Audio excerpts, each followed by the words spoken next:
Welcome to This Week from Blue Mountain Broadcasting. I'm so glad that you've tuned in today. I'm your host, Lynelle Ellis, and today on the show, we are going to be hearing some amazing and exciting news from Keith Carlin, who's a board member and also the project manager for our move to the new facility.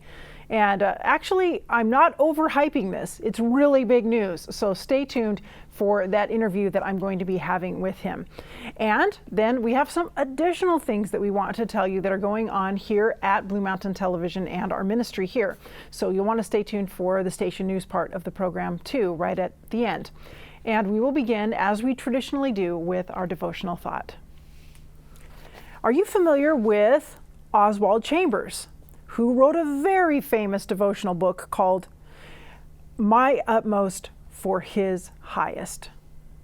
And it's just a really, really well-known devotional book, and I found it very challenging in the best possible way when I read through the entire thing as a young person, and have returned back to it off and on throughout my life as a really good resource. Well, today I thought we might look at one of those devotional thoughts from Oswald Chambers, and this one is called, Does He Know Me? Does he being Jesus, of course, or God, does He know me? He calls His own by name, and we know that from John chapter 10, verse 3, which says, To Him the doorkeeper opens, and the sheep hear His voice, and He calls His own sheep by name and leads them out. Does He know me when I have sadly misunderstood Him? Let's look at John 20, 11 through 18. But Mary stood outside the tomb weeping, and as she wept, she stooped down and looked into the tomb. And she saw two angels in white sitting, one at the head and the other at the feet, where the body of Jesus had been. Then they said to her, Woman, why are you weeping? She said to them, Because they have taken away my Lord, and I do not know where they have laid Him. Now when she had said this, she turned around and saw Jesus standing there, and did not know that it was Jesus. Jesus said to her, Woman, why are you weeping? Whom are you seeking? She, supposing him to be the gardener, said to him, Sir, if you have carried him away, tell me where you have laid him, and I will take him away. Jesus said to her, Mary. She turned and said to him, Rabboni, which is to say, teacher. Jesus said to her, Do not cling to me, for I have not yet ascended to my Father, but go to my brethren and say to them, I am ascending to my Father and your Father, and to my God and your God. Mary Magdalene came and told the disciples that she had seen the Lord, and that He had spoken these things to her. It is possible to know all about doctrine and still not know Jesus. A person's soul is in grave danger when the knowledge of doctrine surpasses Jesus, avoiding intimate touch with Him. Why was Mary weeping? Doctrine meant no more to her than the grass under her feet. In fact, any Pharisee could have made a fool of Mary doctrinally. But one thing they could never ridicule was the fact that Jesus had cast out 7 demons.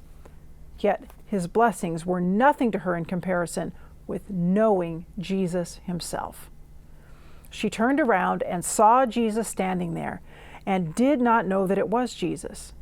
Jesus said to her, Mary. Once He called Mary by her name, she immediately knew that she had a personal history with the one who spoke. She turned and said to Him, Rabboni. Does Jesus know me when I have stubbornly doubted? Let's look at John 20, verses 24 to 29. Now Thomas, called the twin, one of the 12, was not with them when Jesus came. The other disciples therefore said to Him, We have seen the Lord.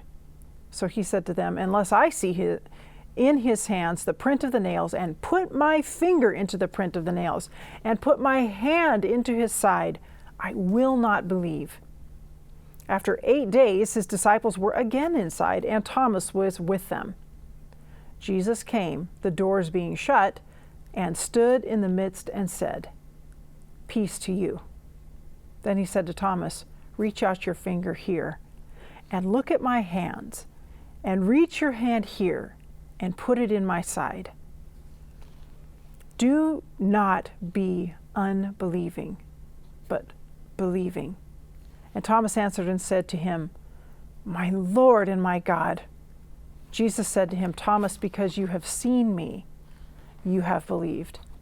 Blessed are those who have not seen and yet have believed. Have I been doubting something about Jesus? Maybe an experience to which others testify, but which I have not yet experienced? The other disciples said to Thomas, We have seen the Lord. But Thomas doubted, saying, Unless I see, I will not believe. Thomas needed the personal touch of Jesus. When his touches will come, we never know. But when they do come, they are indescribably precious. Thomas said to him, My Lord and my God. Does Jesus know me when I have selfishly denied him? Let's look at John chapter 21, verses 15 through 17. So when they had eaten breakfast, Jesus said to Simon Peter, Simon, son of Jonah, do you love me more than these? He said to him, Yes, Lord, you know I love you. He said to him, Feed my lambs. He said to him again a second time, Simon, son of Jonah, do you love me? He said to him, Yes, Lord, you know I love you. He said to him, Tend my sheep. He said to him the third time, Simon, son of Jonah, do you love me? Peter was grieved because he said to him the third time, Do you love me? And he said to him, Lord, you know all things. You know that I love you. Jesus said to him, Feed my sheep. Peter denied Jesus Christ with oaths and curses, and yet after his resurrection, Jesus appeared to Peter alone. Jesus restored Peter in private, and then he restored him publicly before the others. And Peter said to him, Lord, you know that I love you. Do I have a personal history with Jesus Christ? The one true sign of discipleship is intimate oneness with him, a knowledge of Jesus that nothing can shake. Stay tuned. I'll be right back. Welcome back. Joining me now is someone very special to Blue Mountain Television, Keith Carlin, who's a board member for our organization, but also a key volunteer.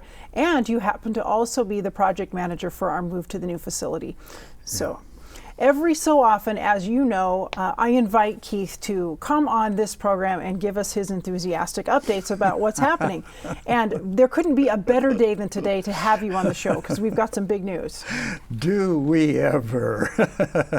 Am I allowed to announce it right now? Yes, you better go for it. Last Thursday, we received the building permit for the modification to the Wallula facility. Finally!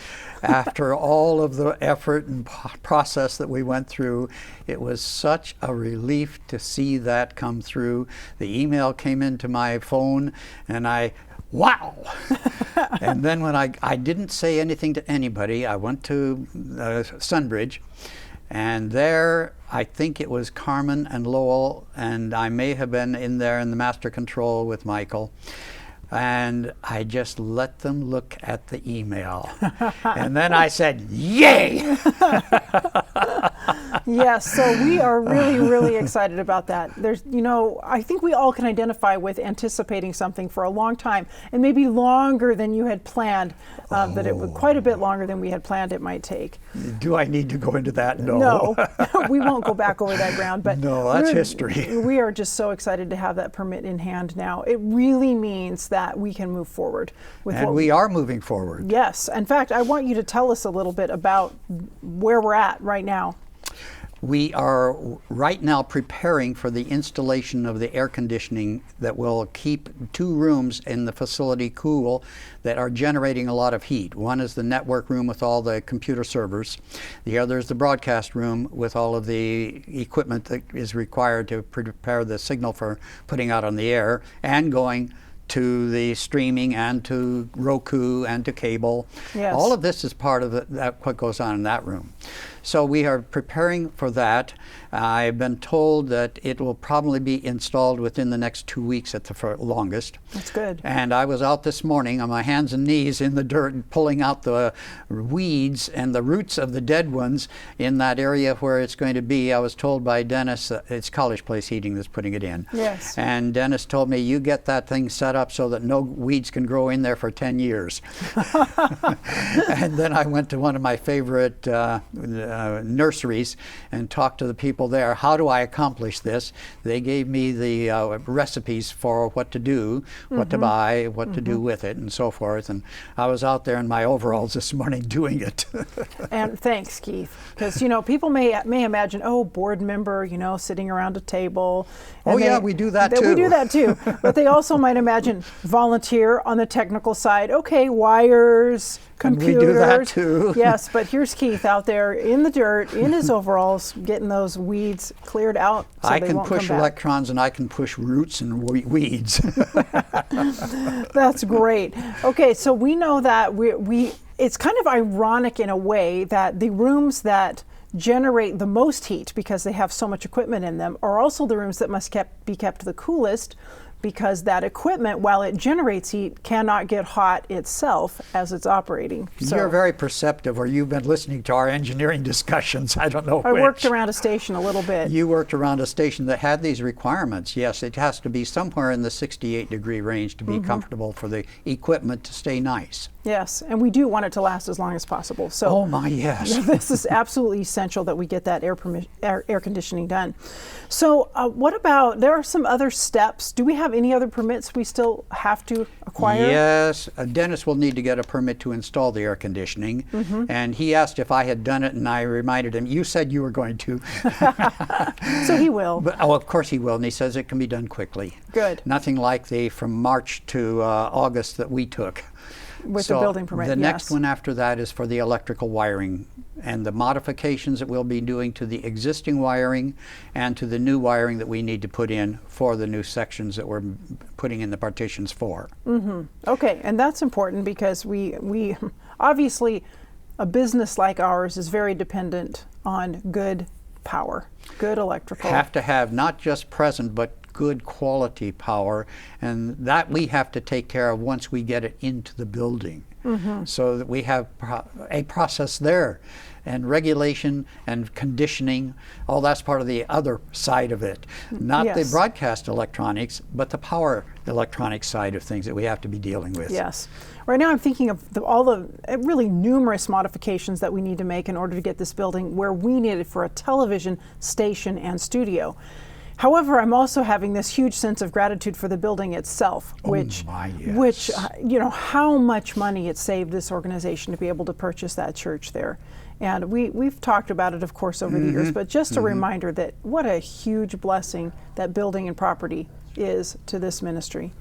It has been, and it's a perfect setting for us. Out in the country a little. Yes. Our parking is not an issue. We can bring in as many people as we need. Yes. And we did just finish the drawing for restriping and resurfacing again the parking lot. And so that will be getting done in the near-term future. Yeah, there were actually some requirements related to that in our permit. So spaces have to be exactly a certain size. And well, they have to be a minimum of certain size. And ours were not quite the minimum. We were at 8, and the minimum is 9. 9 feet across. Perpendicular to the sides. Sure, I will be grateful for that as I'm parking there in the future. And actually, the way I've drawn it up, and I did the CAD on this, it's 9.1 feet, which is 9 feet 1.5 inches. Yes. But that is on the side that's to the south of the building. The striping that was on the west side is fine. We didn't need to modify that at all. Very good.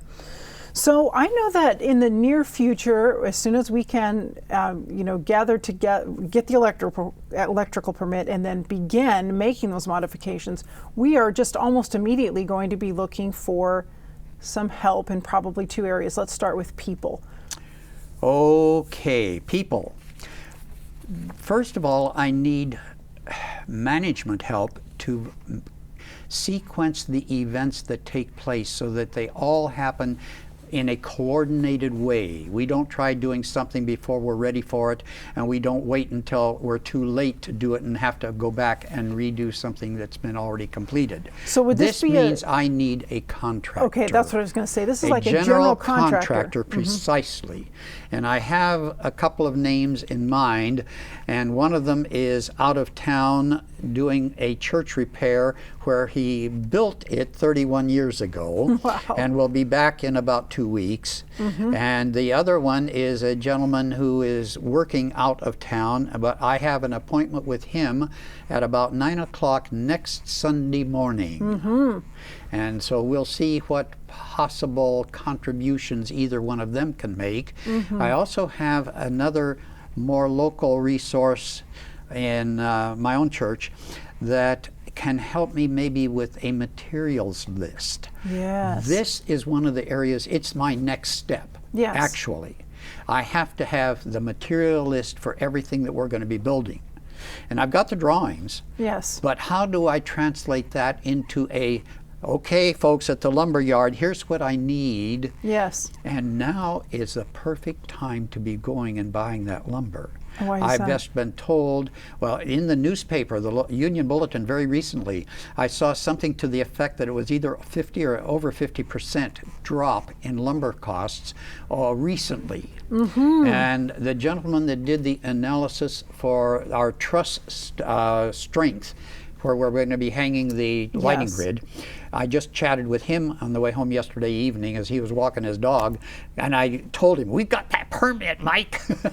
And we were talking about the availability of various things.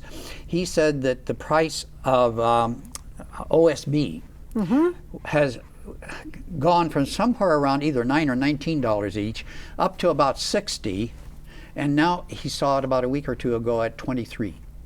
Coming back down. And he says, but watch out, Keith, it's going back up.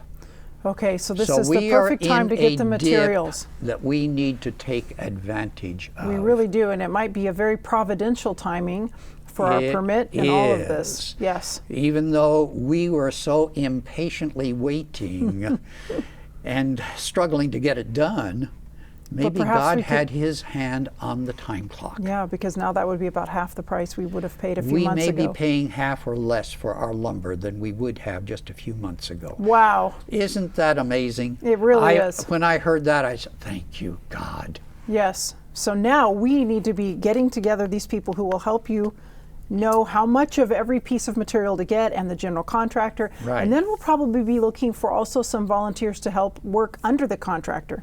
We must have volunteer carpenters, handymen, yes, painters, sheetrock installers. Yes. These are the prime areas. I think I'm going to recommend that we use a commercial installer for the electrical because it requires licensed personnel for some of the things that need to be done. Now, I can tell you right now, because I did electrical wiring for a lot of years, I'll be in there with my tools and my hands and getting in their way and doing everything I can because I love doing it. Yes. It's fun for me. Yes. And I did the wiring on my own home, and I'm allowed to do that. But in a commercial installation, I'm not allowed to be the one in charge. Yes. And so we'll I need can that help person as much as possible. But there will be a commercial crew coming in to do that. Mm-hmm. And we've talked about people needs, and we've just been hinting all around about the financial needs because we have a little bit of money set aside for this project, but not nearly what we need to do the things we're ready to do now. That's so true, and I'm finding that is much more in the outfitting of the equipment beyond the building itself. Yes. We've just been involved with the discussions, and for the reader, the viewer's information, we have a technical review every Monday morning among the engineering crew there. Yes. And this last Monday morning, we highlighted the need for somewhere around $50,000 worth of equipment. Yes. And these are ongoing things that seem to keep coming up. Mm-hmm. And so, folks, it is needed for your valuable donations. It keeps us going. And let me take a moment to divert from the construction process. We have been having a lot of technical challenges with our new high definition signal circuits. Yes. The configuration of several of those pieces of equipment that we put in has been very, very difficult to calibrate properly. And one of those things that we were talking about Monday morning is a single piece of test equipment that I'm going to suggest we go rent a copy of for a week or so to use. Yes. Rather than go out and buy, because it could be anywhere from $50,000 to $75,000. Yes, but then this will be a piece of test equipment that we can use and then, indefinitely, well, at least for a certain amount of time until the technology becomes too old, but to analyze and test and make sure that we don't have some of these issues. But I'm thinking of a short-term rental. Get it calibrated properly according to the specifications that it needs to perform to. Give it back. We're good on that. From then on, it's a matter of the installation of the proper software in the proper place at the proper time. Then we can go on forward to overcome all of these technical challenges that we've been experiencing. Well, Keith, and I want to apologize to the viewers for those. It has really been a struggle, and it's been embarrassing to me and to the other engineers when we've had these things happen. I really, really feel badly when I see these things, but we're doing the best we can with what we have. Yes, you really are. And there, you know, there's one thing that I would just say quickly about those of you who volunteer at the station and work on the engineering side. You're giving everything your best effort, and you're taking equipment that is not necessarily optimal sometimes for what we wanted to do and making it do it. So we are. You really have been good stewards with the money that has been donated, but yet we know that there are some things that are going to have to change, that are going to have to improve, so that we can have a really, really solid high definition signal like we need to have here in 2022. That's the goal. It is. It's an achievable goal. Yes. I am optimistic about that. I know. And unfortunately, we're out of time, but I want to thank you very much for taking a few minutes to update us about what is some of the most exciting news we've heard at Blue Mountain Broadcasting Association in a while, this building permit. I want to just make a quick appeal. Workers, get in touch with me. And I think I'm going to have them put up on the B-roll way of contacting me through our office or directly, if that's okay with you. Yes, let's do it. Okay, thank you. We will put that on. So you should see that on the screen, and you'll be able to reach out to Keith and let him know how you can help and how you can volunteer. Really appreciate it. And thank you for watching. I'll be right back.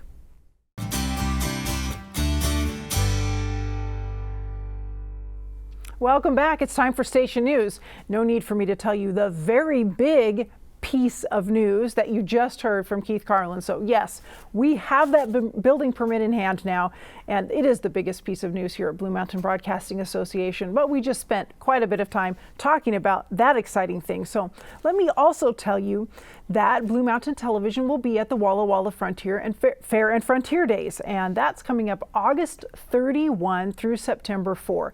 And we're really excited because two things that just make this much more exciting than it has been for us in the past few years. One is that we are in such a better location. When you come into that exhibit hall at the fairgrounds, we're going to be right close to the main door instead of way back on the back side where people finally wander around to. So we're just jazzed about our new location that we have for the fair. And also we have ordered some brand new materials to, what do I call these things? It's the stuff that makes up your booth. The background that you have behind and all the little pieces of furniture that you use there at a booth. And actually we're praying they're going to get here in time for the fair because it's probably going to be really, really close. But we hope so. So I'm hoping that we're going to have a brand new display that we'll be able to use as we have that booth at the fair, because we want to make the best showing that we can at the fair. We really want to have a beautiful spot so that we can really welcome in people, not just those of you who watch the station all the time. And yes, we do want to talk with you at our fair booth, but we would love to talk with people for whom Blue Mountain Television is kind of a new idea. Maybe they haven't tuned into the station before, or they're not that familiar with it. We want to impress them with what a wonderful ministry we have, share with them about God's love, about His kingdom, and welcome them to our fair booth. So we're really excited about connecting with you and about connecting with all of our viewers, and hopefully some new people who we can introduce to Blue Mountain Television so that they'll begin watching the programming that we have on the station. Stuff that's so good for us. You know what I mean? It's the It's the real food, the real spiritual food that we have to share. There's so much that goes on in visual media that's just candy and worse, drugs, candy, alcohol. I could probably compare a lot of it to those things that might seem kind of fun or seem kind of tasty, but actually aren't that good for us. And then here at Blue Mountain Television, we have programming that is also really, really tasty, but is good for us and helps bring us closer to God, closer to His kingdom, learning more about that, helping us to connect with each other as well. So really, really excited to meet people at the fair and share about our station at that event. Also, season 4 of one of your favorite shows, season 4 of Authentic with Sean Boonstra, is going to begin really, really soon. So you want to mark your calendars for this. I know a lot of you like that show. You really appreciate the show Authentic with Sean Boonstra, coming to us from the Voice of Prophecy organization. So mark this down, Saturday, September 17. Okay, so that's the date for the brand new episodes coming from season 4, and that's at 4 p.m. So September 17 at 4 p.m.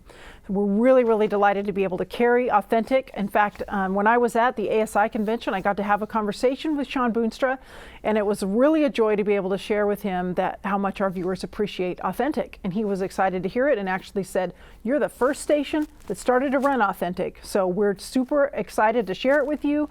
Thank you for being the ones who took a chance on it and ran that show right away." So it was great to chat with him. He had a lot of good ideas to share with me too, so that was fun. Okay, should I end this show without saying to you, we need your financial help? Probably not. I need to say that to you. It's not my favorite thing, actually, to get on air and ask for money, but we absolutely do need you, and there's just no way around it. This is a viewer-supported ministry, as you well know, and so your gifts literally make it happen. So thank you. Those of you who give faithfully every month, couldn't say a bigger thank you to you. And if you haven't been doing that, I wish you would consider it, because we have those monthly bills, like every household, every organization, every business, and that operating fund that goes month by month has to be sustained. And during the summer, I have to tell you, usually kind of falls off a bit, and it has this summer as well, and that makes it pretty challenging for us to keep the business running. So please, those regular monthly gifts, we need them. And you might be thinking right now, well, if they've fallen off a bit this summer, maybe I better send an extra boost to Blue Mountain Television right now, and that would be great. We certainly would appreciate it and could definitely use it. And then, of course, you just heard Keith talking about our exciting stuff with our move to the Wallula facility. And we're going to be able to actually start that construction now right away. And so we need some money for the lumber and money for the sheetrock. That's what we need. So money specifically for that project. In fact, if you want to mark on your check for the supplies for the renovation or for the lumber or for the sheetrock or something like that, we'll make sure that it goes that direction and that we use it for those materials that we need. And we'd really like to take advantage of the dip in prices with lumber that is happening right now, that we hear predicted is not going to stay low for very long. So let's take advantage of this very moment right now and make this happen for Blue Mountain Television. You know, you can send your gift to us, that information is on the screen where you can send it. You can also give online, so you can go to our website. You'll see that info there, and you can make your donation right there online as well, if that's what you'd like to do. Also, thank you for praying for the ministry, for your interest in it, for telling other people about it. All of these things are so important. Appreciate you very much, and thanks for watching the show today. I'll see you next time.